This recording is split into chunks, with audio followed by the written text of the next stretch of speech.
So the men of Kiriath-Jearim came to get the ark of the Lord. They took it to the hillside home of Abinadab and ordained Eleazar his son to be in charge of it. The ark remained in Kiriath-Jearim for a long time, 20 years in all. During that time, all Israel mourned because it seemed the Lord had abandoned them. What's up, cool people? My name's Matt. Welcome back to our Bible study.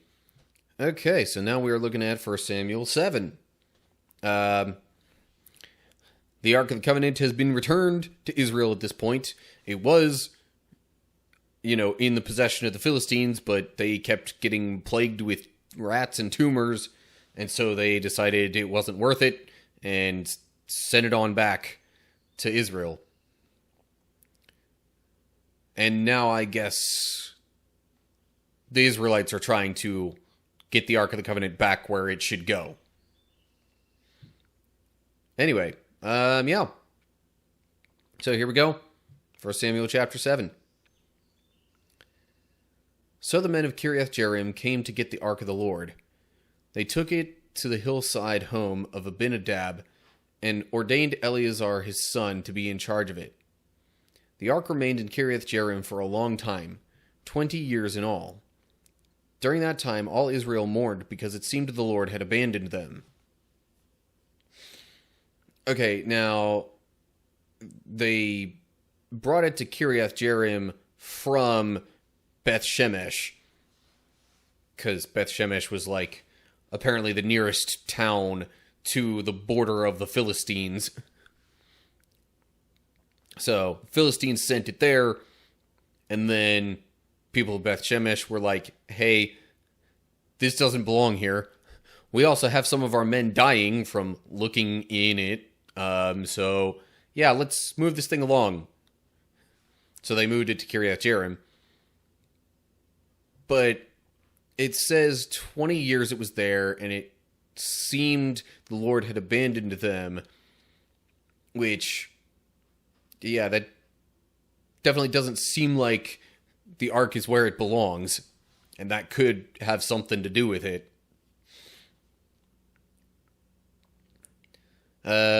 So then we get to verse 3. Then Samuel said to all the people of Israel, if you want to return to the Lord with all your hearts, get rid of your foreign gods and your images of Ashtoreth. Turn your hearts to the Lord and obey him alone. Then he will rescue you from the Philistines. So the Israelites got rid of their images of Baal and Ashtoreth and worshipped only the Lord. Then Samuel told them, gather all of Israel to Mizpah, and I will pray to the Lord for you. So they gathered at Mizpah, and in a great ceremony drew water from a well and poured it out before the Lord. They also went without food all day and confessed that they had sinned against the Lord. It was at Mizpah that Samuel became Israel's judge. So, up to this point, it was pretty well known that Samuel was able to hear from the Lord. But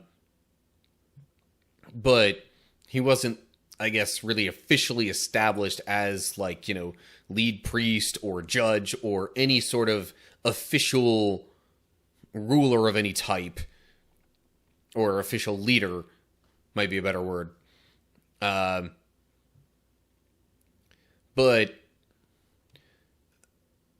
basically, in response to it feeling like the Lord had abandoned them, Samuel's like, all right, well, you want the Lord to be with you? Here's what you do.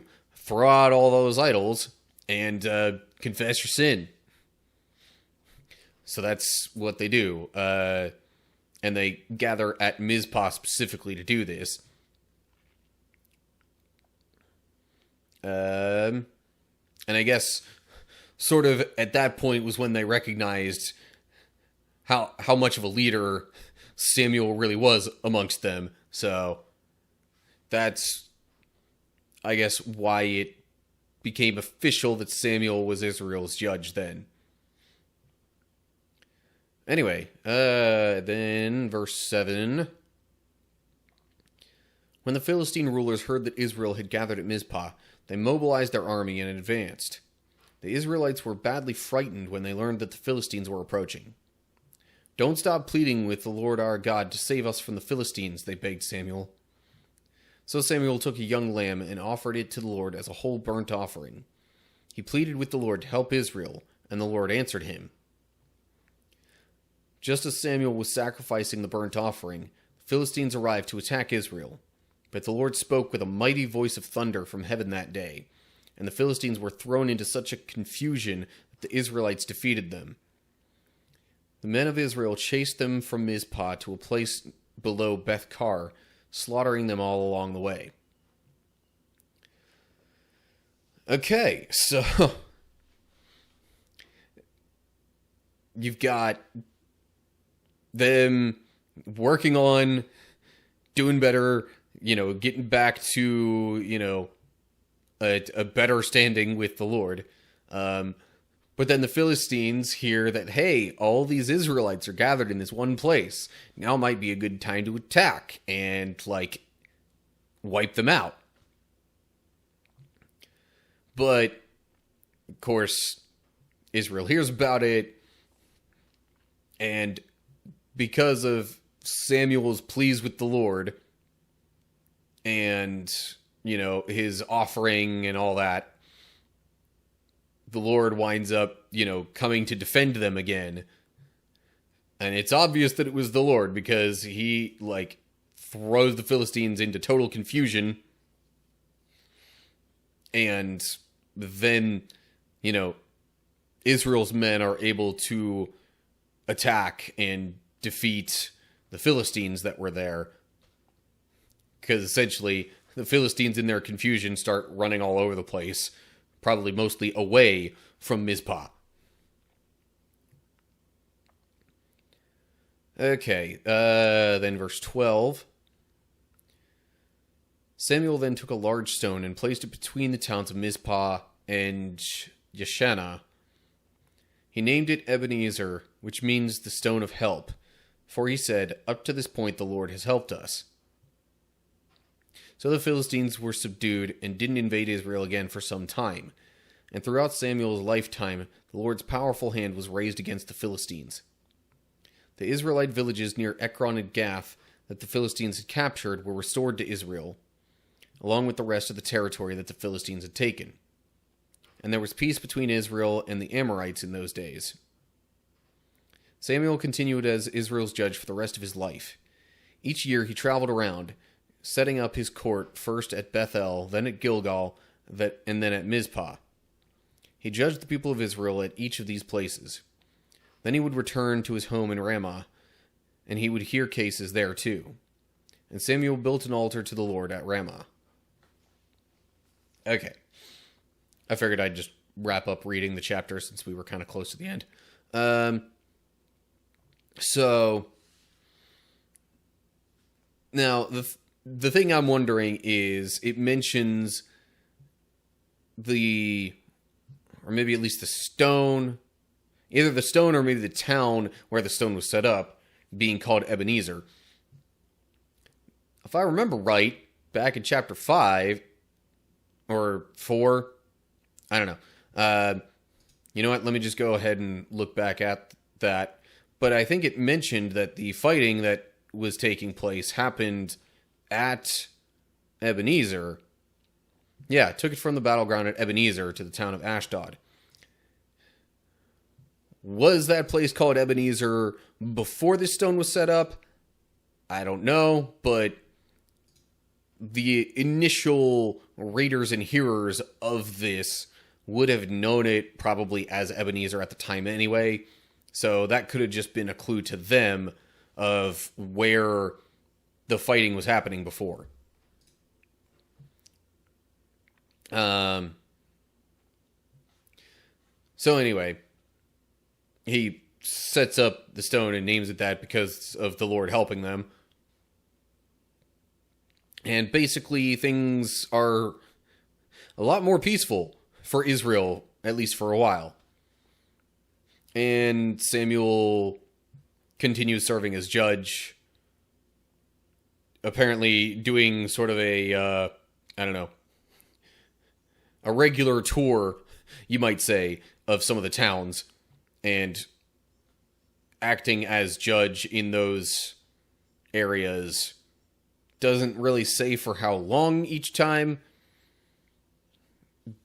But I guess the idea was sort of like how they had Levites, or were supposed to have Levites, spread around Israel to, have various places for people to do their regular offerings and sacrifices and that kind of stuff. Samuel wanted to, not require people to travel from wherever they were to a specific spot.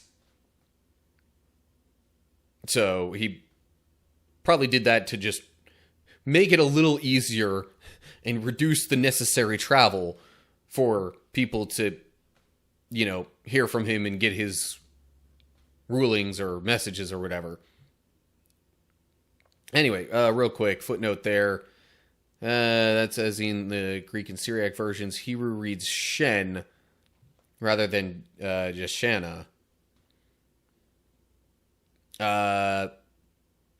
But still, with the Hebrew language, especially ancient Hebrew being what it was, there's kind of multiple different possible spellings and things like that.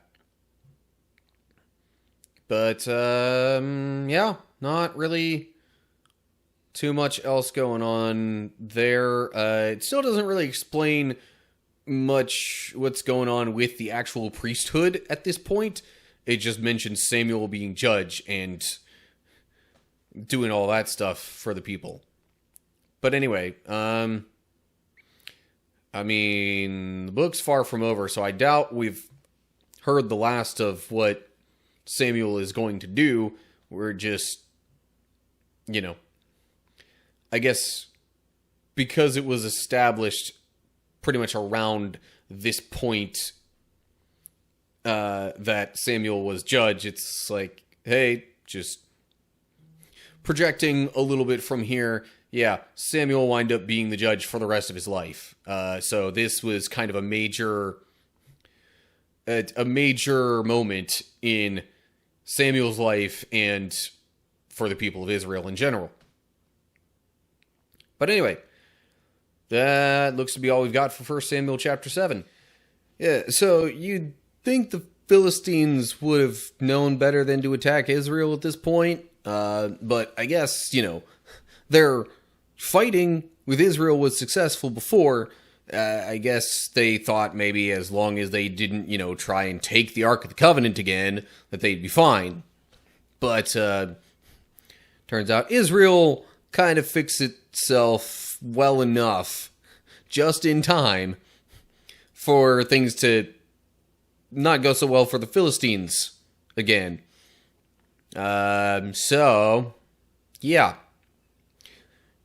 That's kind of where we leave things off. The Ark's back in Israel. Samuel is, kind of officially the head guy. And, yeah, we'll see what happens from there. But, as always, like and share if you enjoyed the video. Subscribe to the channel and click the bell if you're on YouTube to get updates when I post new videos. If you're seeing this anywhere else, give me a follow there or whatever you need to do to keep track of my latest videos and whatnot. Look down in the description to get info on other social media pages and all that good stuff. And leave comments down below there with any thoughts you have. So that'll do it for now. Hope you're all doing well. Hopefully I'll see you soon for another video. Whatever the case is, till next time, stay cool, people.